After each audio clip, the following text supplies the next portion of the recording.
아니요, 저기 그게 아니고요. 조용히 해. 듣잖아. 잘 가요. Apa kabar seluruh? Itu tadi adalah beberapa cuplikan film Beauty Salon Special Service. Film yang dirilis pada tahun 2016 ini menceritakan sebuah salon kecantikan yang awalnya terlihat sepi customer. Hingga suatu hari, mereka punya ide yang bisa membuat customer berdatangan. Tokoh utama dalam film ini adalah Sewon dan Hana. Sebelum lanjut, film ini 90% isinya adegan pemersatu bangsa. Jadi, ada beberapa bagian yang aku potong atau di-skip demi kenyamanan bersama. Film bermula, terlihat Sewon yang sedang merenung di sebuah salon kecantikan. Lalu datang Hana yang membawa makanan untuk makan siang. Tapi Sewon tampaknya kurang bersemangat hari itu, karena belum ada satupun pelanggan yang datang. Lalu, seseorang datang ke salon mereka dengan sergap Sewon melayani orang itu. Tapi orang itu hanya ingin menanyakan jalan di sekitar situ. Tapi Sewon memaksanya untuk mencukur rambutnya karena rambutnya tidak rapi. Setelah selesai, orang itu terkejut dengan harga untuk sebuah salon yang terbilang kecil itu. Karena tidak membawa uang cash, akhirnya ia membayarnya dengan gesek kartu. Sementara itu, Hana minum sambil melihati transaksi mereka. Malam harinya, Hana mengajak Sewon untuk minum-minum di warung, tapi Sewon menolak dan ingin pulang cepat hari itu. Karena pelanggan sepi, pemasukan mereka juga ikut seret. Terlebih lagi, Sewon punya hutang pada seseorang, dan orang itu datang untuk menagihnya ke salon. Sewon tidak bisa berbuat banyak, karena ia masih belum bisa melunasi hutang-hutangnya. Apalagi kondisi salon mereka sedang sepi. Sementara itu, Hana yang lebih muda dari Sewon juga gagal melamar pekerjaan di sebuah perusahaan. Akhirnya, mereka terlihat sama-sama tidak semangat. Hana ditolak pekerjaan, sementara Sewon punya salon yang sepi pengunjung. Saking pusingnya, mereka nongkrong di warung pun tidak semangat. Mereka saling curhat betapa susahnya mencari pemasukan di zaman sekarang. Lalu Hana meminta izin untuk ikut Sewon mengurus salonnya bersama. Dan dia punya ide yang sedikit gila untuk diterapkan nanti.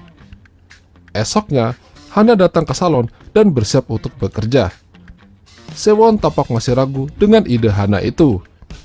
Malam hari pun tiba, dan seorang pengunjung datang untuk mencukur rambutnya. Dengan cepat, Hana melayani pria itu. Awalnya, Hana menanyakan model apa yang paling ia sukai. Pria itu bilang kalau dibuat rapi saja. Hana terus membuat pria itu rileks sambil memeluk-meluk pria itu yang terlihat tegang. Sewon yang melihat itu hanya senyum-senyum tapi kelihatan ragu. Lalu tiba-tiba Hana membuka bajunya dan hanya menggunakan dalaman saja. Bukannya mulai mencukur rambutnya, ia malah mengelus-elus burung pria itu dan akhirnya permantapan pun terjadi. Setelah selesai, pria itu tampak terkejut dengan biaya salonnya. Hana bilang kalau salon ini punya pelayanan spesial dan harganya juga spesial. Pria itu akhirnya memberikan kartunya untuk membayar biaya salon itu. Sewon pun terlihat senang karena idenya Hana berhasil. Hari demi hari, salon mereka mulai ada yang mengunjungi, meskipun bukan untuk nyalon. Tapi sebenarnya, Sewon sedikit takut dengan apa yang mereka lakukan itu. Karena itu adalah tindakan yang dilarang. Hana terus meyakinkannya dan tetap tenang. Tak lama, seorang pelanggan datang lagi ke salon mereka. Dan Hana lagi-lagi yang memberikan servis itu. Salon mereka mulai kedatangan pelanggan, meskipun belum cukup untuk membayar hutang-hutang Sewon. Karenanya, Hana menyuruh Sewon untuk bergantian melayani pelanggan supaya pelanggan tidak bosan. Akhirnya, Hana mencoba mengajari Sewon untuk belajar enak-enak di kos mereka dengan menggunakan pisang dan teman-temannya. Dia mengajari Sewon cara memakan pisang yang benar. Esoknya, Sewon bersiap mempraktekkan pelajaran yang diberikan Hana padanya. Dia memakai pakaian yang sudah mendukung kegiatannya itu. Tak lama, datang pelanggan baru dan Hana mengantarkannya ke kursi permantapan. Hana menyuruh Sewon untuk melayani pria itu. Sewon bingung harus mulai dari mana untuk memulainya. Sementara itu, Hana menutup semua tirai jendela karena pertandingan besar akan segera dimulai. Lalu dia pergi meninggalkan mereka berdua supaya lebih maknyus. Lalu Sewon membuka semua pakaiannya dan dimulailah Perang Dunia ke-10. Setelah selesai, Hana memberikan tagihannya dan rinciannya yang membuat pria itu terkejut.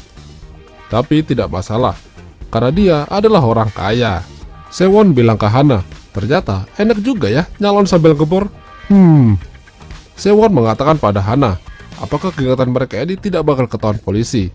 Karena jika ketahuan, salon mereka akan ditutup karena melakukan tindakan yang dilarang. Hana sebenarnya tahu kalau tindakan itu sangat berbahaya dan berisiko. Tapi mereka juga membutuhkan uang untuk bertahan hidup. Daripada mereka korupsi, lebih baik mereka memberikan sesuatu yang spesial buat pengunjung dan dibayar semestinya. Hana tetap meyakinkan Sewon untuk tetap tenang dan menikmati hidup. Dia juga mengajari Sewon cara membelai yang benar.